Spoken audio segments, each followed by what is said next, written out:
I also want to talk about Harmanpreet Kaur. She has been trending for all the wrong reasons. Indian women's cricket team captain slammed poor umpiring during the third ODI against Bangladesh on Saturday and called it pathetic. Not just this, she also asked the umpires to join the presentation party, inviting criticism. The Bangladesh cricketers walking off, many calling her behaviour not fit for an Indian player. Anish, Sajan, before I ask you this question, I also want our audience to listen to what she said after the match.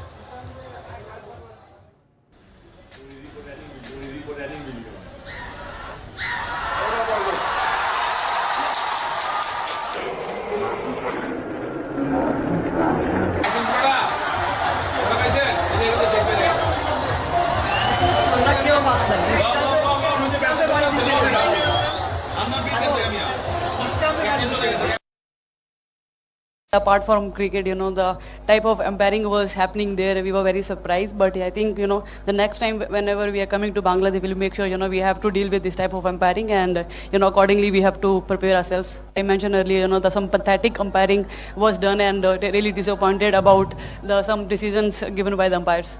Our High Commission from India is also there, and I hope you could have invited him here, but that's also fine.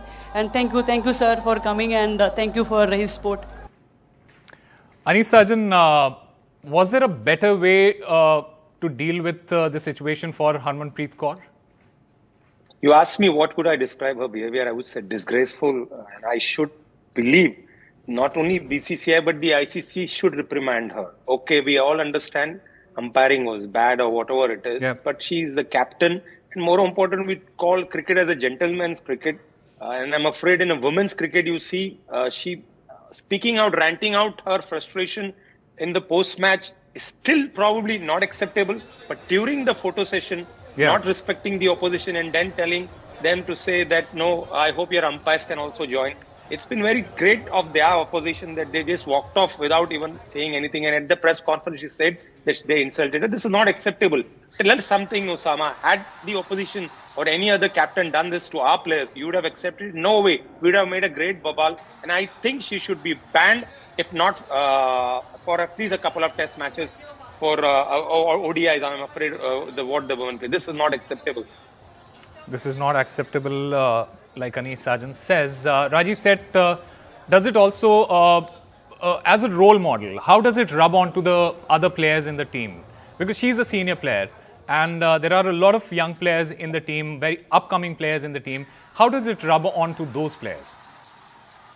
Exactly, Osama. You hit the nail in the head.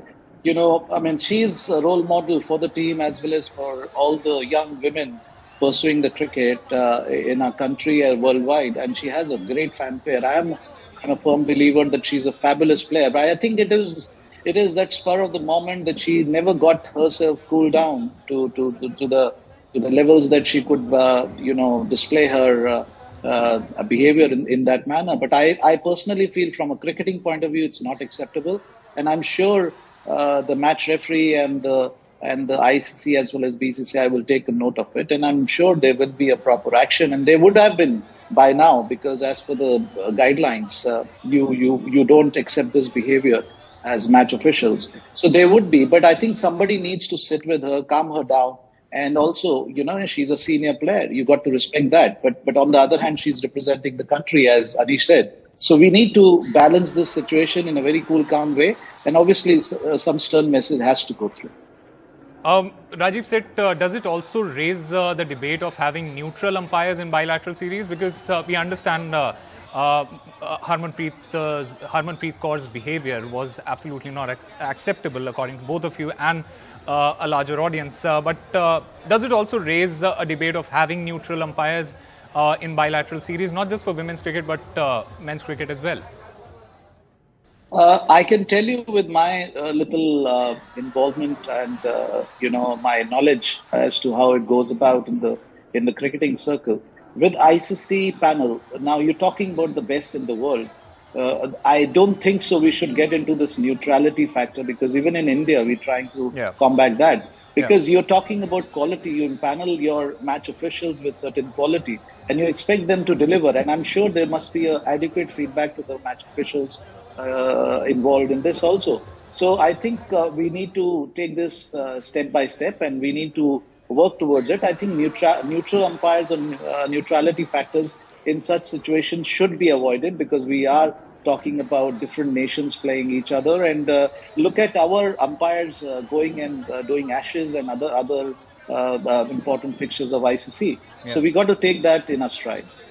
Absolutely. On to the Ashes, like you mentioned, and we can talk about hindsights and what ifs, but because Ben Stokes was asked this question, I also want to ask you this, Anish, Sajan. Should Ben Stokes have declared early at Edgbaston? Osama, everything can be said in hindsight. They were bossing the game, and when they gave England or Australia to bat again, they still had 2.5 days. Rather, I think more than that. And I'm afraid it's just that it always pours in Manchester. Yeah. That's why people are saying this. The weather forecast was there. But you have to give credit to Australia that they batted some 60-odd overs, and 100 of Manas did make a difference. Yeah. It's just that it was not in England's fate that they could pull that victory off. But it's just that whenever you go to Manchester, you have to be ready for rain. And I wouldn't blame Ben Stokes. In fact, his captainship has been fabulous, and they are the ones who are making Test cricket talk. Let's put it this way, even though they are 2-1 down.